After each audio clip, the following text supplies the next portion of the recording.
bazen behin zaleok, ze modu zaudete?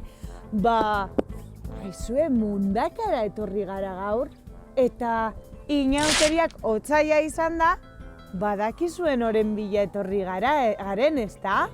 Aizue, zuek ezagutzen dituzue atorrak eta lamiak?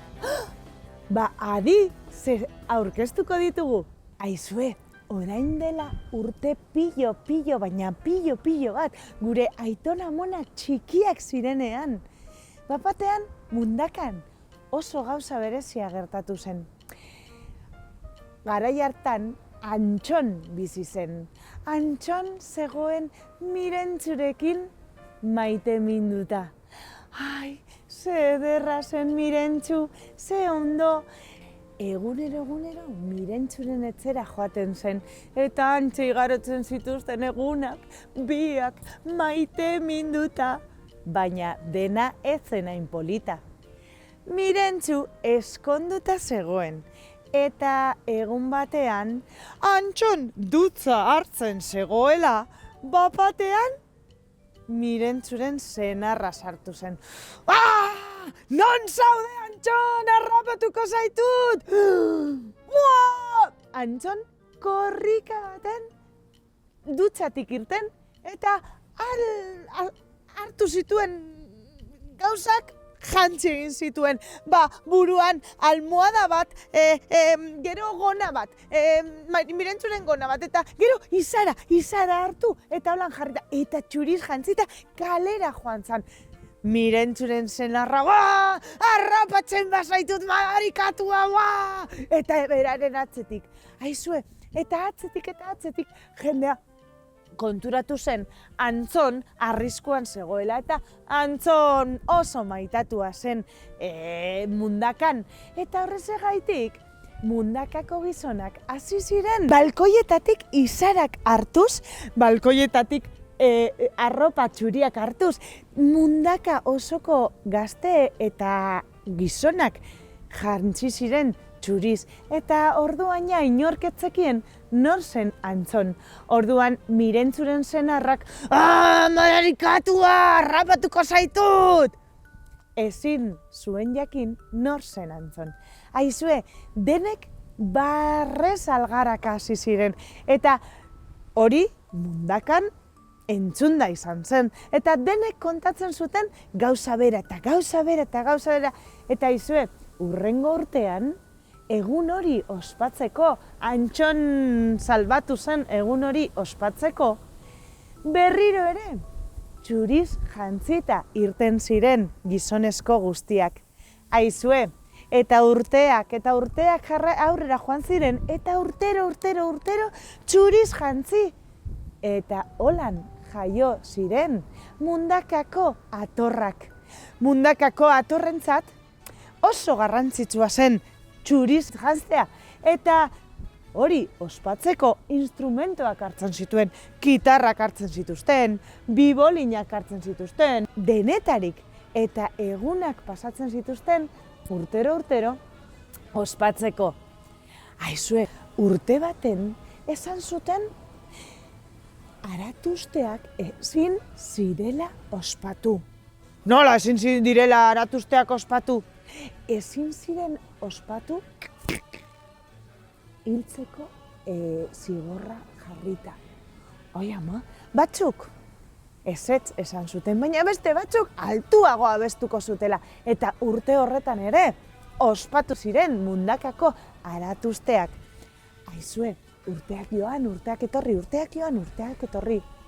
Urte horretan oso gauza berezia gertatu zen. Urterolez, mundakako atorrak txuriz jantzi ziren, eta bere instrumentuak hartu zituzten, bere bibotea margoztu, eta buruan ere, txuria, pospozik kalera joan ziren, abestiak abesten, kantaten. Eguerdia heldu zenean, mundaka oso arraro bilakatu zen. Bapatean denek hasi ziren itsasotik etorriko balitz bezala, kriskitinak entzuten. Kris, txin. Baina, zer da hori? Norbaitek daki, nondik dator? Baina ez zetorren inondik, ze mundaka osoan entzuten ziren kriskitinak. Kris, kris. Aizue, baina, eta ze izango da hori? Noizean behin, nota bat entzuten zen, nota musikal bat, klin, entzuten zen, edo bibolina, txin. Baina inork etzekien nondik zetorren ura. Ze gauza berezia zen hori. Kalean inor ere ez, bakarrik atorrak. Baina etzekiten nondik zetorren. Orduan atorrak hasi ziren abesten aurrera beren abestiekin. Eta atorrak kalea tolestu eta han itxala, itzal berezia, zuriz jantzitako itxala, ilea luzea eta aurpegia beltzez margoztuta. Eta bere atzetik milaka eta milaka emakume beltzez jantzita eta aurpegiak zuriak, ileak luzeak eta irrintziak edonon. Aizue, atorren zuzendaria batuta igo zuen. Lamien zuzendariak makila igo zuen. Eta isiltasuna egin zen nagusi. Isiltasunaren ostean, gitarraren soinuan, bibolinaren soinuan, akordeoiaren soinuak. Alde batetik lamiak, beste batetik atorrak. Eta danon artean, hasi ziren abesti berriek urratz bat eman zuten. Atorrak eta lamiak istorio berri bat idatzi zuten. Gustatu zaizue ipuina? Bueno, hau ez da ipuina, hau! Benetako istorioa da mundakan gertatu zena. Eta zuk, ezagutzen zenituen atorrak eta lamiak? Ez esan, inoiz ez zarela etorri mundakako aratuzteak ikusten. Aurten etorri behar zara. Eta gogoratu, larunbatero beti Oizmendi Telebistan ipuinak eta zuk eskatzen badiguzu zure ipuina, guk kontatuko dugu. Prest zaude? Hurrengor arte, agur!